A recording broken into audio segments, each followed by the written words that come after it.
Umar bin Hafid tatkala disambut oleh murid-murid beliau, kalau kada salah itu di Kuningan, di pondok pesantren As-Siddiqu Al-Habib Quraisy Baharun. Itu disambut Habib Umar dengan pukulan terbang 1000 buting terbang. Naman catuk 1000 ikung, catuk terbang 1000. Habib Umarnya dinaikkan dalam kereta kencana. Itu beliau nangis sepanjang jalan sampai ke tempat acara. Kenapa maka menangis? Karena beliau mengingat Rasulullah Bahari masuk ke benua orang ditawak pakai batu. Aku masuk ke benua orang dimuliakan orang, dihormati orang, disanjung orang. Nangis beliau karena mengenang perjuangan Nabi Muhammad SAW. Ditawak Nabi pakai batu, tapi Nabi kada sarik. Sampai malaikat menawarkan gunung tuna, hendak aku hampasakan lawan bubuhannya tuh. Apa jawaban Nabi? Kada usah. Jangan diangkat gunung, biarkan mereka hidup. Kada usah. Malah Nabi mendoakan Allahumma ghfir liqaumi fa innahum la ya'lamun. Wa fi riwayatin Allahumma hdi qaumi fa innahum la ya'lamun. Ya Allah, ampunilah dosa kaumku karena mereka belum tahu. Ya Allah, berilah petunjuk kaumku karena mereka belum tahu. Itu doanya Rasulullah. Disakiti orang, Nabi malah alhamdulillah di Masjid Besar Al-Munawwarah orangnya banyak sembahyang subuh. Alhamdulillah. Subuh ini aja kah? Atau hari-hari kan? Insyaallah hari-hari lah. Insyaallah Al-Munawwarah. Hadirin sekalian rahimakumullah. Di antara amalan-amalan yang bagus yang telah diajarkan oleh ulama-ulama kita setelah sholat subuh khususan, hari ini sedikit akan ulun jelaskan sebagai oleh-oleh gesampian berataan. Yang pertama disebutkan di dalam kitab Senjata Mukmin, itu disebut siapa yang setelah sholat subuh mengamalkan membaca ya Fattah, ya Fattah dibaca 70 kali, dibaca 70 kali dengan meletakkan telapak tangan kanan di dada sebelah kiri. Jadi telapak tangan kanan diletakkan di dada sebelah kiri. Tingkuti dada kita sambil membaca ya Fattah, ya Fattah, ya Fattah, ya Fattah, ya Fattah, ya Fattah sampai 70 kali. Ada sebagian yang menambahkan berwudu menghadap kiblat. Ini khusus nih amalan sembahyang subuh. Apa padilatnya itu? Padilatnya itu menyesuaikan keadaan kita. Apabila kita seorang ulama, Allah akan membukakan ilmu hikmah kepada kita. Apabila kita seorang pelajar, Allah akan membukakan pintu supaya kita pemahaman. Apabila kita seorang pedagang, Allah jadikan dagangan kita laris manis. Apabila kita seorang pejabat, Allah takdirkan bisa naik jabatan. Apabila kita seorang apalagi kita macam-macam nang bahuma insyaallah jadi pahumaannya, nang bakabun jadi kabunnya, hanya dengan amalan ya Fattah 70 kali tiap sembahyang subuh. Itu diamalkan dengan kaifiat yang disebutkan tadi. Telapak tangan kanan diletakkan di dada di sebelah kiri. Itu diamalkanlah mulai hari ini. Ini masih sembahyang subuh ngarannya, tapi mengamalkannya kena aja habis tuntung taklim. Rahatan taklim jangan mengamalkan, itu ada beradab ngarannya. Rahatan guru menjelaskan ini beramalan, itu ada beradab. Jaga adab. Tatkala guru menjelaskan, fokus kepada penjelasan guru. Amaliyah apapun nang pian baca kada kawa mengalahkan pahala majelis ta'lim. Jadi waktu majelis ta'lim lepas semua amalan, pian dengarkan, fokus masalah ilmu. Itu lebih ganal daripada amalan yang lain. Habis ta'lim hanya mengamalkan itu. Hafal kaifiatnya ya Fattah 70 kali dibaca dengan cara meletakkan telapak tangan kanan di dada sebelah kiri. Diamalkan bagus menghadap kiblat dalam keadaan masih berwudu. Insyaallah padilatnya kalau pian rutin mengamalkan, pian pacang merasakan padilat tersebut. Amalkan aja itu. Yang kedua, khususon kita orang Banjar dan sekitarnya, termasuk wilayah Kalteng dan sekitarnya, itu kita mengamalkan amaliyah yang ada kaitannya dengan Syekh Muhammad bin Abdul Karim As-Samman. Rancak kita mendengar dalam manaqib Syekh Samman memberikan wasiat kepada kita untuk mengamalkan doa Allahumma ghfir li ummati sayyidina Muhammad, Allahumma arham ummata sayyidina Muhammad, Allahumma astur ummata sayyidina Muhammad, Allahumma jbur ummata sayyidina Muhammad. 4 kali berturut-turut setelah salat subuh sebelum berpandir masalah dunia. Beliau menyebut siapa mengamalkan itu termasuk dalam martabat wali kutub. Biar kada jadi wali kutub tapi tak buat dalam kelompok wali kutub. Ini untungnya. Akan tetapi ujar sebagian ulama menjelaskan, kada cukup kita hanya membaca itu, kada cukup. Tapi dari bacaan itu harus kita amalkan dalam kehidupan sehari-hari. Bacaannya kita baca tiap imbas sembahyang subuh, tapi makna dari bacaan itu harus kita amalkan di tiap-tiap waktu kita, di tiap-tiap hari di kehidupan kita. Allahumma ghfir li ummati sayyidina Muhammad, ya Allah ampunilah bagi umat Nabi Muhammad.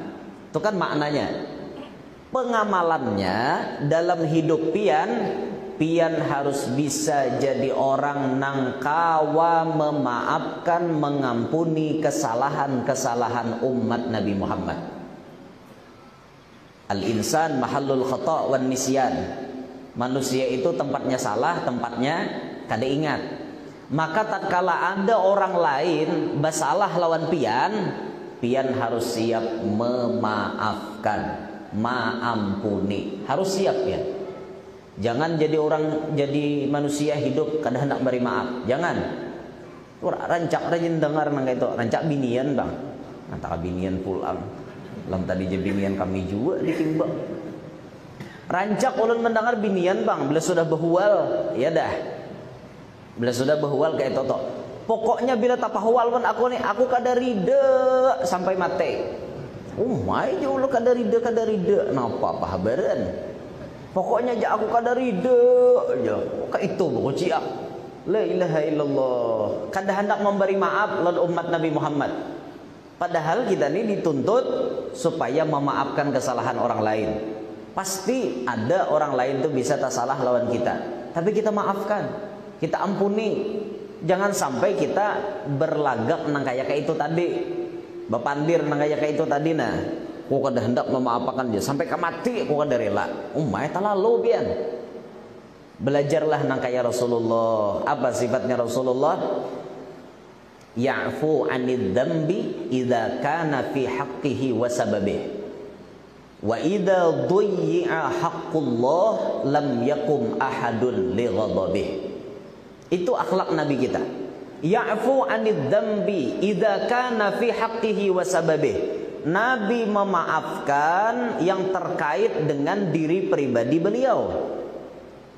Orang lain tak salah dimaafkan Nabi. Ini akhlak Nabi. Orang lain mahwalani Rasulullah, Nabi kada sare. Diludahi Nabi kada sare. Ditawak pakai batu, Nabi kada sare. Ya bayangkan waktu Nabi masuk ke Taif, waktu Nabi berdakwah ke Taif, itu bukan disambut dengan kemuliaan, dimuliakan, dihormati, disanjung, kada.